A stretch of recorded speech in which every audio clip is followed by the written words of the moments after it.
So this is a brand new series where we're going to fix photos in Photoshop. And this is the result of a standard photo that we get as web designers that we need to improve either for the website or for social media channels. And I'll show you the original photo where we can see that it's more grayed out. We can see a bit of a house in the background there. We can see part of a vehicle. And if we look a bit closer, we can also see that the shed is still on the palette. So what we're going to do is lighten it up, give it a bit of color, use the AI tools in Photoshop to fix the sky in the background so we don't have it so gray and moody. And then we can add a bit more color into the building itself to give it the best possible scenario it can have. So this is all easy to do in Photoshop, and there's an asterisk next to that easy because I've been using Photoshop for probably 30 years. I was probably about 11 or 12 when I started using Adobe Photoshop back in the 1990s, and it's a very different tool to what it was then now. And we're going to use a combination of a number of tools to show how we can fix this photo.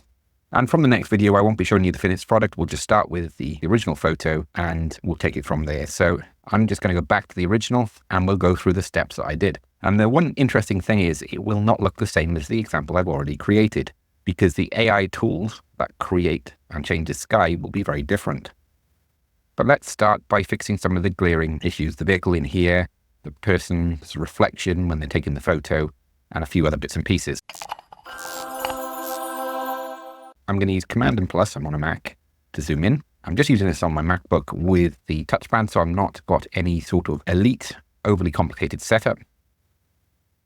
It does help, obviously, with MacBooks that they've got really good touchpads, so I can go in quite accurate with this as well. First up, I'm going to use the clone stamp tool, or using the S key as a shortcut.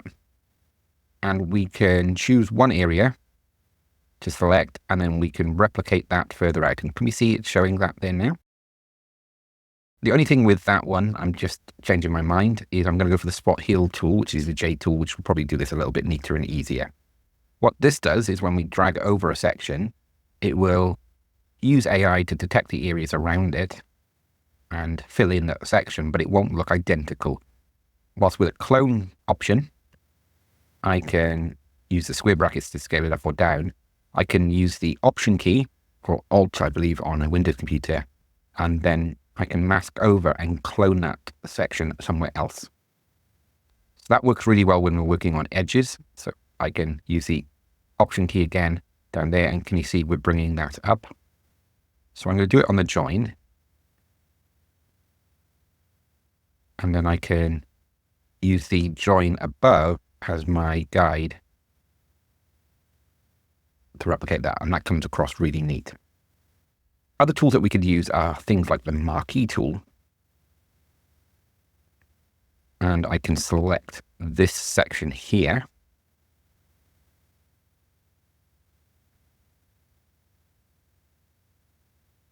And I'm actually going to select the rest of the tarmac.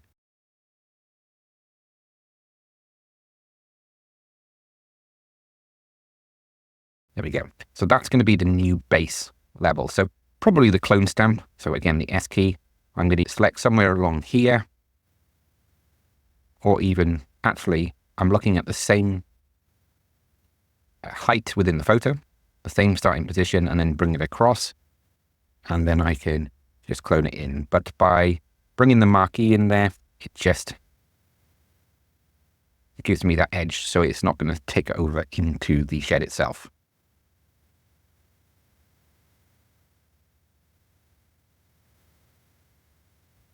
So that fixes most of it, but we can see that the line here doesn't look overly natural. So again, we can bring that in. We could go with bigger brush sizes as well, that can help. And sometimes the more we do it, the more we damage the original photo. So I'm going to go with that for now. And then I'm going to select this section here and take it back in.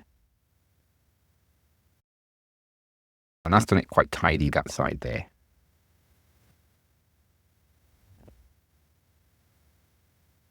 What we've got to look for is any repeating patterns or any damage like that section there, and just try and clean it out.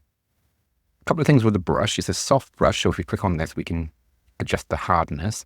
When we're cloning usually with textures, we want it to be nice and soft, so it doesn't give us a line in this section here as well.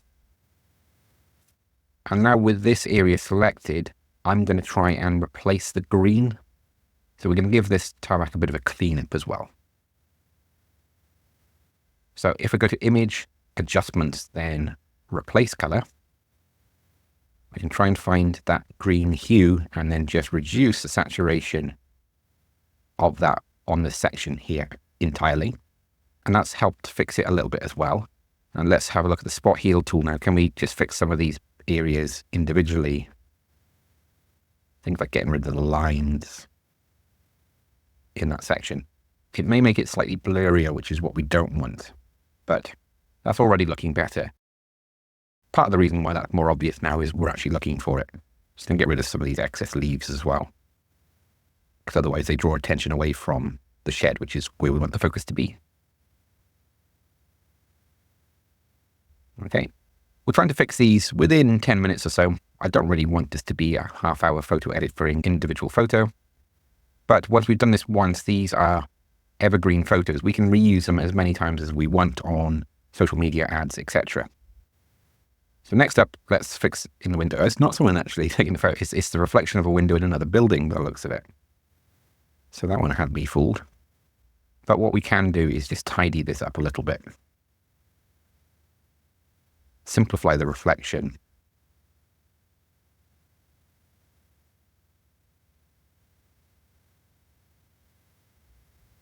So I'm making the brush size smaller, again using the square brackets. The left bracket to make it smaller, the right bracket to make it bigger.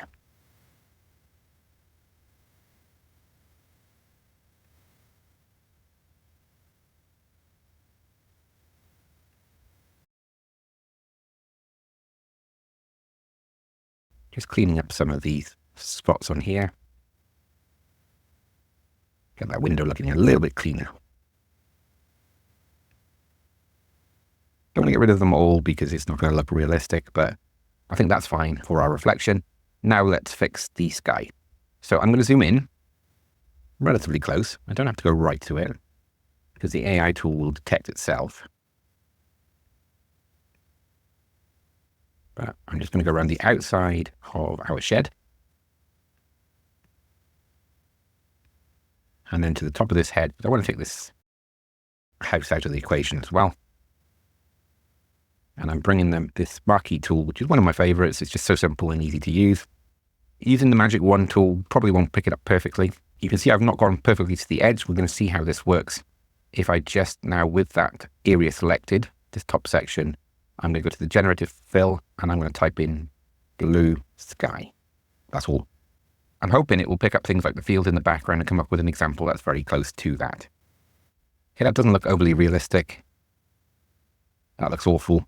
And so these aren't as good as the ones I did for the other one. So let's hit the generation button again and see what it comes up with this time.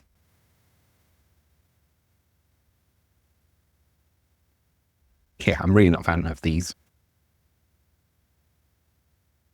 Kept one simpler, bit better. We've lost some of the field in the background, which is a shame. That one's got something there. But I think we'll go with this one, and then we can just Photoshop this mess out here and see how that looks. So what I tend to do is when I'm happy with it, I'm just going to go to the layer and flatten our image.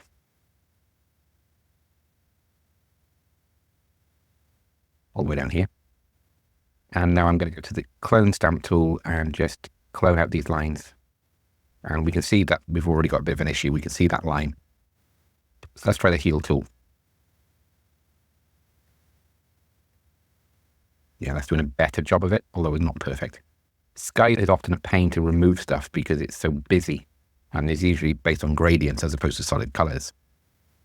Or busy textures, detailed and intricate, that make it easier to work with.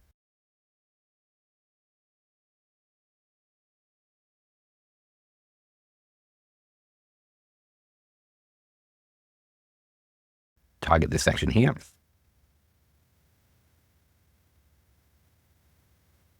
And now let's again go to the heal tool.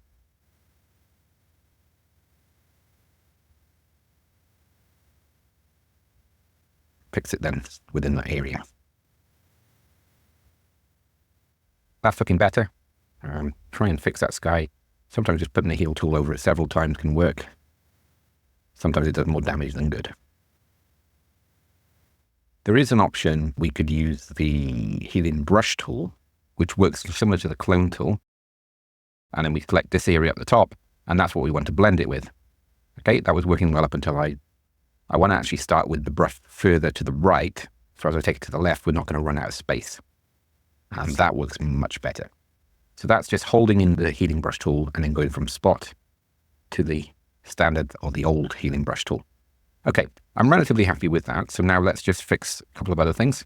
Let's go for levels, Command L, or Control L on Windows. And let's just adjust it so we get a little bit more lightness in it. And then we can bring in the shadows up a little bit to give it more punch. We can also blow out the white a bit, but we don't want to do too much. You can see already with the clouds. So we don't really want to do too much with that. And now 13, 40 minutes in, I really need to be wrapping this photo up. So this is where we can go to the refinement tools here. Let's go to the sponge tool here. And we're going to saturate some of the areas that we're going to work on. So bigger brush. Just make some of this green pop a little bit more without it looking unrealistic. We've got a bit of green in on the shed itself. So let's just select this area with a marquee. And now we can adjustments. And if we go with selective color instead of replace color, and let's go for greens. And let's see if we can move the greens over to the yellows more.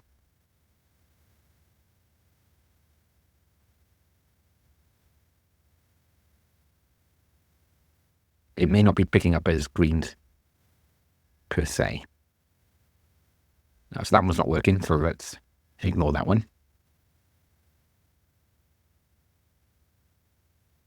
And we'll go to hue and saturation actually and just target the green colors. And as we can see here, we've got green there and it's not quite selecting it.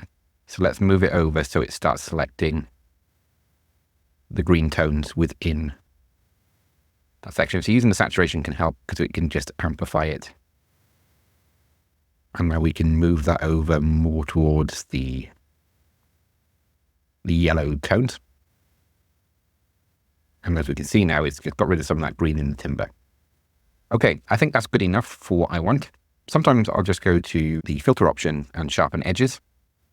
We'll just sharpen some of the textures as we zoom in. I could zoom in and start fixing this in detail, but do you know what? This is going to be used for a social media post and as a thumbnail image on a web page. It will never be used as a full-size banner because of the orientation of the photo and because it's not one of the main featured products. But I think we're quite happy with that as a starting point. I certainly am. And if we go back to the original, we can see how far that photo's come. So we've got rid of the palettes, the vehicle in the background here, some of these elements, artifacts that are just taking our focus away from the main product. The grey dull sky doesn't look as appealing as this blue equivalent. And so, yeah, I'm pretty happy with that. What we can do now is if we're using this for a website, I use Command, Option, Shift, and S to save for web. I like to use the legacy version. There's probably reasons why I shouldn't be using that now. And we want to keep the width and height 1500 pixels by 2000. So that means it's going to be good for medium-sized web images. It's going to always be more saturated. I think something I need to work on the collaboration on my computer, but actually what we're seeing in the original photo is more accurate. And it's just blown this and made it more saturated. But we just save this into our new folder, which I'll call Final. And then I can keep the originals to compare them to the final versions. Hope you found this helpful. This video is a little bit longer than some of the others that we'll be covering, but here's just my process of how I use Photoshop. One thing I'll find is I'm not an expert on everything Photoshop. I can get Photoshop to bend it to my will to do what I need. Some of my processes may be a little bit quirky compared to other Photoshop editors. I'm also not on this software every day. I probably use it a couple of times a month now, but it's got me out of so many different holes, and it's improved the quality of the photography that we work with without having to bring in a professional photographer every single time. But if push comes to shove, I'll always recommend that clients go with a photographer as and when they can. Hope you found this helpful. I'll see you in the next tutorial. Cheers.